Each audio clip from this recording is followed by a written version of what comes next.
कक्षा 10 के विद्यार्थियों का बहुत बहुत स्वागत है। आप लोगों का फेवरेट विषय हिंदी लेकर मैं आ चुका हूं और ये मॉडल पेपर होने वाला है 6। और आपको बताना चाहता हूं कि ये इससे पहले 5 मॉडल पेपर हिंदी के मैं डाल चुका हूं। अगर आप उन सभी को भी देख लोगे तो ऐसा कोई क्वेश्चन नहीं हो सकता जो आपको परीक्षा में आए और आपको ना आता हो। Shri Ganesh academy channel challenge करता है कि अगर आप हमारे चैनल के साथ जुड़े रहेंगे, पूरे मॉडल पेपर देख के आप याद करते रहेंगे, तो निश्चित रूप से आपके यहाँ जो एग्जाम होने वाला है उसमें एक भी क्वेश्चन बाहर से नहीं फंसेगा। अगर आपको नहीं विश्वास पड़ता है तो आप जाकर के कमेंट बॉक्स चेक कर सकते हो। पूरे भारत के 2800-2900 राज्य से दोस्तों यहां पर कमेंट आता है कि सर आपने जो मॉडल पेपर दिखाया था उसमें से 40% पेपर आ चुका है, उसमें से 60% पूरा का पूरा क्वेश्चन फंस गया था, उसमें से 80% क्वेश्चन पूरा का पूरा फंस चुका था। तो मुझे बहुत हर्षोल्लास होता है, खुशी होता है कि दोस्तों मैं इतना जो मेहनत कर रहा हूं, आपको एक दिन में 7-7 8-8 वीडियो प्रोवाइड कर रहा हूं। पूरा दिन मेरा सिर दर्द करने लगता है लेकिन फिर भी वीडियो बना रहा हूं। वो दोस्तों जो मैं परिश्रम कर रहा हूं वो सफल हो रहा है, आप लोगों को काम आ रहा है। इसलिए प्लीज हाथ जोड़ के निवेदन कर रहा हूं, आप लोग चैनल को सब्सक्राइब करके बेल आइकन कॉल पे दबा लिया करो और प्लीज यार लाइक और शेयर जरूर किया करो। थोड़ा सा मोटिवेशन मिलेगा तो मैं आपके लिए और भी अच्छे अच्छे मॉडल पेपर लेकर आऊंगा। ठीक है, चलिए आगे बढ़ते हैं। पहला क्वेश्चन यहां पे है, कालिदास की निरंकुशता किस विधा की रचना है? तो दोस्तों सबसे पहले ये किसकी रचना है पता होना चाहिए। तो ये महावीर प्रसाद द्विवेदी की है और किस विधा की है? तो आलोचना है। ठीक है, इसके बाद है लहरों के राजहंस नाटक के रचनाकार हैं। तो दोस्तों लहरों के राजहंस के जो नाटक हैं वो मोहन राकेश हैं। इनका आषाढ़ का एक दिन बहुत ज्यादा फेमस है। ठीक है, इसके साथ साथ आधे अधूरे भी इनका बहुत ज्यादा फेमस है। ठीक है, निम्नलिखित में से किसे गद्य काव्य का जनक कहा जाता है? दोस्तों इन्हीं में से गद्य काव्य का जनक ढूंढना है तो माखनलाल चतुर्वेदी को कहा जाता है। अगर आपको यहां पर भारतेंदु हरिश्चंद्र होते तो उनका भी यहां पर भारतेंदु हरिश्चंद्र लग जाता। ठीक है, रीतकाल के सर्वश्रेष्ठ कवि कौन है? तो दोस्तों रीतकाल के कवि हैं बिहारी जी। महादेवी वर्मा छायावाद की हैं, सुमित्रा नंदन पंत भी छायावाद की हैं, बोधा आलम ठाकुर ये सब हैं कहाँ द्विजदेव, ये सब रीतकाल के हैं लेकिन बिहारी से अच्छे नहीं हैं। तो बिहारी का एक ही रचना है बिहारी सतसई, जिसमें 714 दोहे हैं दोस्तों, बहुत ही खतरनाक रचना है। उसी से ये प्रसिद्ध हो गए पूरे हिंदी साहित्य में, सोच सकते हो रीतकाल के प्रवर्तक हो गए, यानी प्रवर्तक का रीतकाल के प्रमुख जो कवि हैं, सर्वश्रेष्ठ कवि बन गए बिहारी जी। ठीक है, आगे बढ़ते हैं। द्वितीय तार सप्तक का प्रकाशन अवधि क्या है? तो दोस्तों 1951। पहले का अगर पूछा जाएगा तो 1943, दूसरे का 1951, तीसरे का 1959 और चौथे का 20 साल बाद 1979। 1979 मतलब 1979। ठीक है, धनुष भंग शीर्षक और यहां पर पूछा जा सकता है कि तार सप्तक के जो प्रवर्तक हैं या कहें तो मतलब जिन्होंने इसको प्रकाशित किया वो कौन है? तो अज्ञे जी हैं। ठीक है, धनुष भंग शीर्षक रामचरितमानस के किस कांड से उद्घृत है? तो दोस्तों जो धनुष भंग है ये बाल कांड में होता है। ठीक है, बाल कांड में ये धनुष भंग कर देते हैं, सीता जी को ब्याह लाते हैं, जिसके बाद ही क्या होता है? टाटा टाटा टाटा अयोध्या कांड होता है, फिर आरण कांड, आपको पता है। ठीक है, प्रेम वाटिका के रचयिता हैं। तो प्रेम वाटिका किसकी रचना है? रसखान जी हैं। केशव दास की जो रचना है वो बहुत ज्यादा फेमस है एक। ठीक है, भूषण की भी, भूषण वीर रस के कवि माने जाते हैं। मतीराम सिंगार रस के कवि हैं, बहुत अच्छा लिखते हैं। बिहारी लाल की कुल कितनी रचनाएं हैं? तो आपको मैंने पहले ही बताया, एक है बिहारी सतसई। छायावाद के स्तंभ कवियों की में किसका नाम नहीं है? तो दोस्तों छायावाद के स्तंभ कवियों में भूषण का नाम नहीं है, क्योंकि भूषण जो है वो रीत काल के कवि हैं और ये वीर रस के कवि हैं। जयशंकर प्रसाद, सुमित्रा नंदन पंत, सूर्यकांत त्रिपाठी निराला और महादेवी वर्मा, ये चारों लोग क्या हैं? छायावाद के स्तंभ कवियों में इनका नाम है। और ये जो नाम है इनमें अभी इनको बृहत्तरी भी कहा जाता है। और राम कुमार वर्मा हो गए, डॉक्टर राम कुमार वर्मा हो गए, महादेवी वर्मा हो गई और एक और वर्मा है दोस्तों, उनको ले लोगे तो वो हो जाता है लघुत्रयी। ठीक है, छायावाद का लघुत्रयी। साकेत के रचनाकार का नाम आपको बताना है। तो दोस्तों साकेत के रचनाकार है मैथिली शरण गुप्त। ये क्वेश्चन मैं बार बार मॉडल पेपर में देख रहा हूं दोस्तों, हर मॉडल पेपर, पिछले 5 से 6 मॉडल पेपर जो डाला हूं सभी में ये क्वेश्चन देखने को मिला है। तो आपको बताना चाहता हूं कि मैथिली शरण गुप्त को राष्ट्रकवि कहा जाता है और दिनकर को भी राष्ट्रकवि कहा जाता है, लेकिन मैथिली शरण गुप्त पहले राष्ट्रकवि हैं, दिनकर द्वितीय हैं। और मैथिली शरण गुप्त और अयोध्या सिंह उपाध्याय हरिऔध दोनों का खड़ी बोली को स्थापित करने में बहुत ज्यादा योगदान है। ठीक है, हास रस का अस्थायी भाव आपको बताना है। तो दोस्तों हास रस का अस्थायी भाव होता है हास, श्रृंगार रस का अस्थायी भाव होता है रति, शोक का अस्थायी भाव शोक होता है दोस्तों मतलब कौन सा रोने का रस क्या है? करुण। करुण रस का शोक होता है अस्थायी भाव। और उत्साह जो होता है वो किसका होता है? वीर रस का। ठीक है, रोला छंद के प्रत्येक चरण में मात्राएं कितनी होती हैं? तो दोस्तों 24-24 होता है, क्योंकि जो पहले और तीसरे में क्या क्या होता है, मतलब वो अरे क्या कहते हैं, मतलब 13 और 11, एक बार 13 होता है एक बार 11 होता है, तो मिला करके एक लाइन बनता है, तो 13-11 मिलकर 24-24 मात्राएं हो जाती हैं। ठीक है, जहां उपमेय में उपमान की संभावना व्यक्त की जाए तब अलंकार क्या होना सा होता है, तो दोस्तों वहां उत्प्रेक्षा होता है। कब होता है, जब उपमेय में उपमान की संभावना व्यक्त की जाती है। जैसे तुम्हारा मुख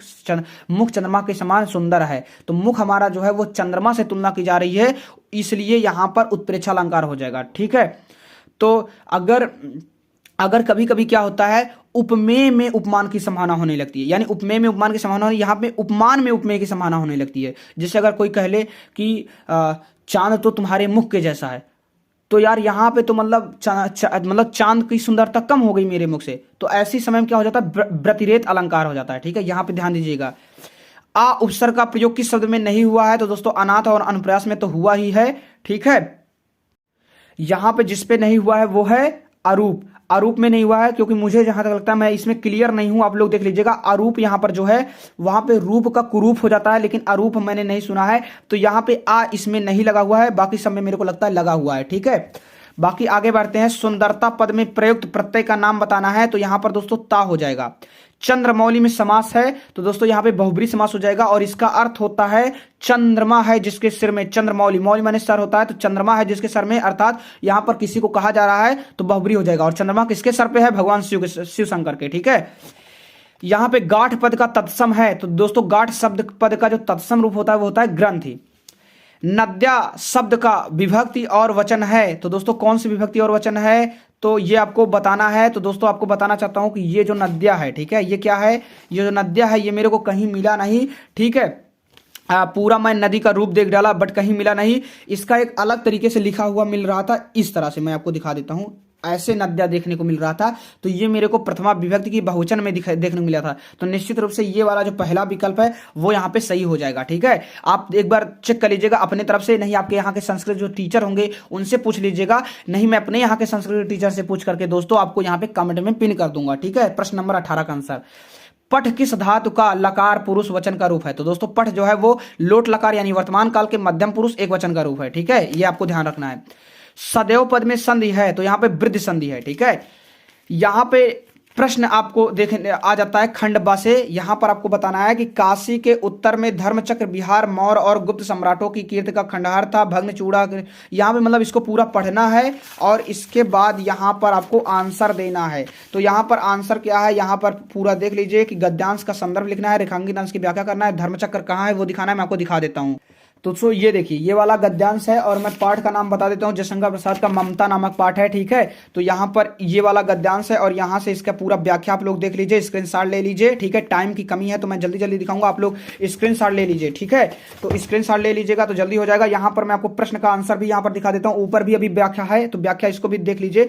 यहाँ पर आपको पूरा का पूरा यहाँ पर जो इसका संदर्भ है वो यहाँ पर उत्तर देखने को मिल जाता है। तो इस पद्यांश से जितने भी क्वेश्चन बन सकते हैं ना, सबका आंसर यहाँ पर दिया गया है। सभी आंसर यहाँ पर आप लोग रट लीजिए, क्योंकि जरूरी नहीं है कि जो वहां पे पूछा है कि धर्मचक्र की स्थापना किसने व कहां की, तो तीसरा वाला का आप देख सकते हो, काशी नगर के उत्तर में भगवान गौतम बुद्ध के सारनाथ नामक स्थान पर अपने धर्मचक्र की स्थापना की थी। तो यहां पर आप पूरा का पूरा क्वेश्चन का आंसर यहां पे मिल जाएगा, स्क्रीनशॉट ले लीजिए बिल्कुल आराम से। ठीक है, आगे बढ़ते हैं।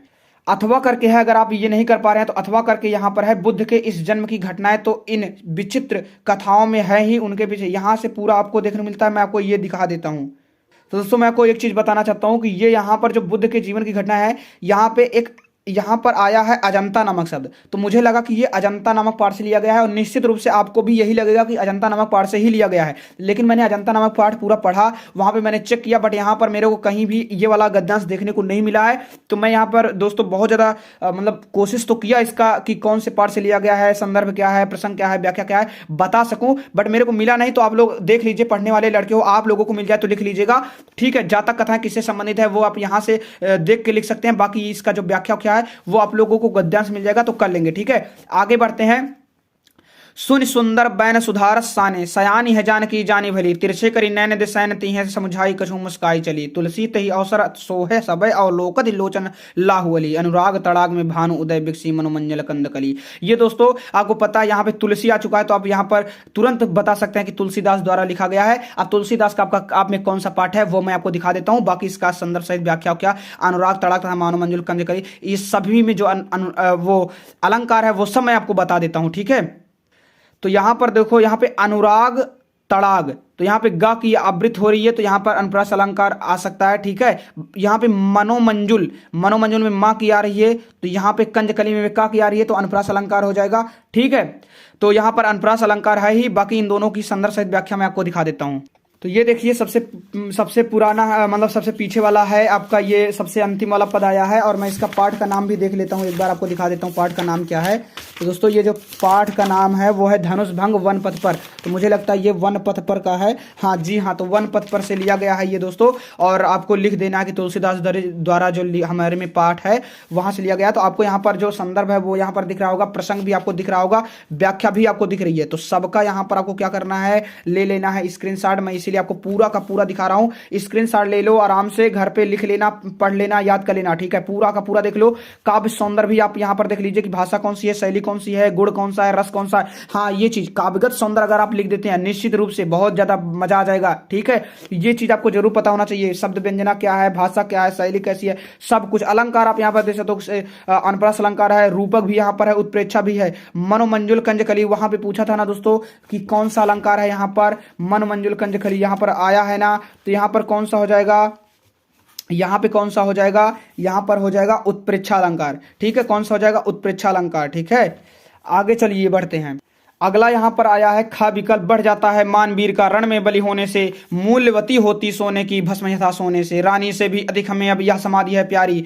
तो ठीक है, ये वाला पार्ट क्या है दोस्तों, सुभद्रा कुमारी चौहान द्वारा लिखित जो है झांसी की रानी की समाधि पर ये वाला पार्ट इससे लिया गया है। और मैं इसका संदर्भ सहित व्याख्या आपको दिखा देता हूँ। ये वाला आप पद्यांश देख सकते हैं, इसका पूरा का पूरा आप स्क्रीनशॉट जल्दी से ले लीजिए, देख लीजिए। यहाँ पे मैं आपको पूरी की पूरी व्याख्या यहाँ पर दिखा रहा हूँ, जल्दी से आप लोग स्क्रीनशॉट ले लीजिए, संदर्भ भी देख लीजिएगा, प्रसंग भी देख लीजिएगा और यहाँ पे व्याख्या भी देख लीजिए। अब यहाँ पर आप काव्यगत सौंदर्य भी यहाँ पर देख लीजिए, भाव साम्य भी आप देख लीजिए।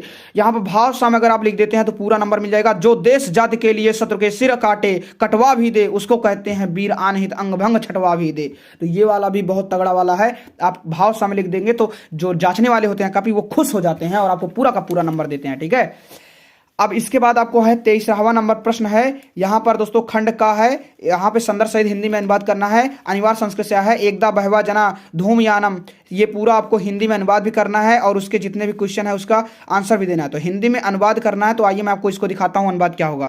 तो दोस्तों यहाँ पर देख लीजिए, ये वाला जो है एकदा बहवा जना धूमयाम, ये ही वाला आपका आया है और ये लिया गया है प्रबुद्धो ग्रामीणा नामक पाठ से, जिसका आशय है बुद्धिमान ग्रामीण। और यहाँ पे पहला ही जो मतलब गद्यांश से वही यहाँ पर आ गया है और ये आया है च अस्ति तक। ठीक है, तो यहाँ पर च अस्ति ये है, यहाँ तक आया है। इसका अर्थ आइए मैं आपको दिखाता हूँ। संदर्भ आप यहाँ से देख लीजिए कैसे लिखना है, उसके बाद आप अनुवाद भी देख लीजिए। संदर्भ में लिखना है प्रस्तुत गद्यांश हमारी पाठ्य पुस्तक के संस्कृत खंड में संकलित प्रबुद्धो ग्रामीणा नामक पाठ से लिया गया है।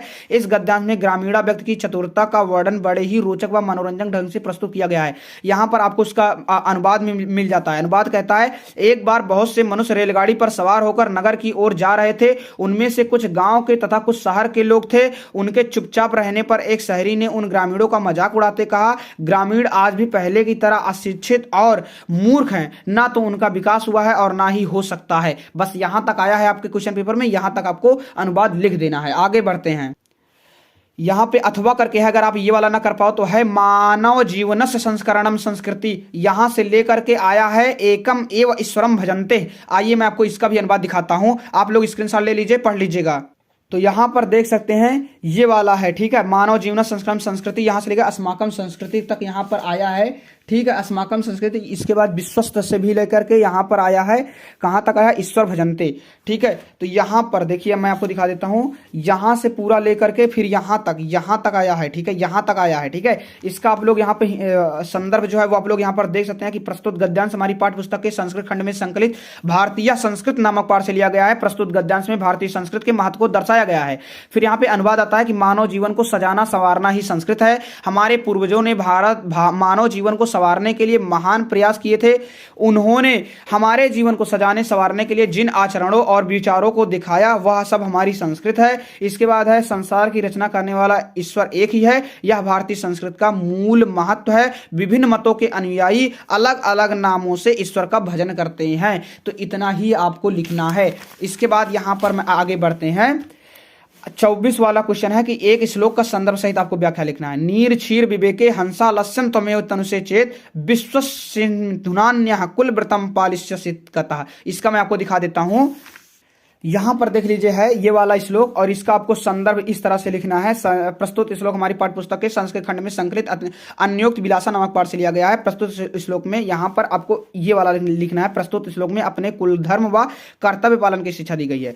कहता है, अर्थ है, हे हंस, यदि तुम ही नीर और क्षीर अर्थात दूध और पानी का विवेक करने में आलस करोगे तो इस संसार में कौन ऐसा व्यक्ति है जो अपने कुल धर्म व कर्तव्य का पालन करेगा। अर्थात यदि विवेकी लोग ही अपने कर्तव्य पालन में आलस करेंगे तो फिर अपने कुल धर्म का पालन व कर्तव्यों को पालन कौन करेगा। ठीक है, आगे यहां पर है, अगर अथवा करके दिया गया है सर्वे भयंतु सुखना सर्वे संतु निरामया सर्वे भद्राणि पश्यन्तु मां कश्चित् दुःख भाग भवेत् का लिखना है। तो मैं आपको इसका भी दिखा देता हूं। 192 पृष्ठ पर है, मैं आपको दिखाता हूं।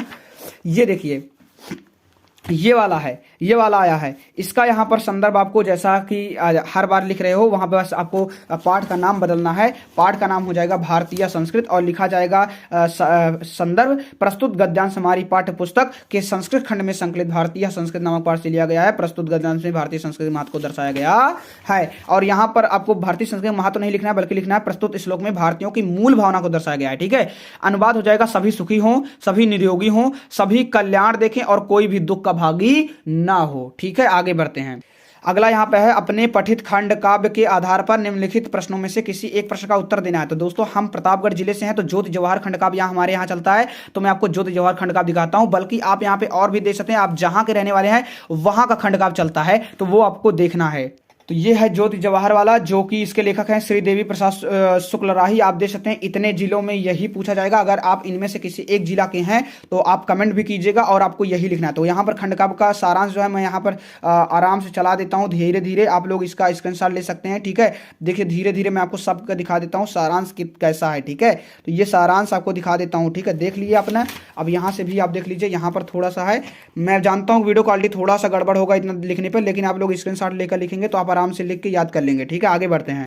जहां पर आ जाता है निम्नलिखित लेखों में से किसी एक का जीवन परिचय देते हुए रचनाओं का उल्लेख करना है। तो दोस्तों मैं आपको बार बार इन लेखकों का जीवन परिचय दिखा चुका हूं, आज एक बार फिर से दिखा देता हूं जयशंकर प्रसाद का।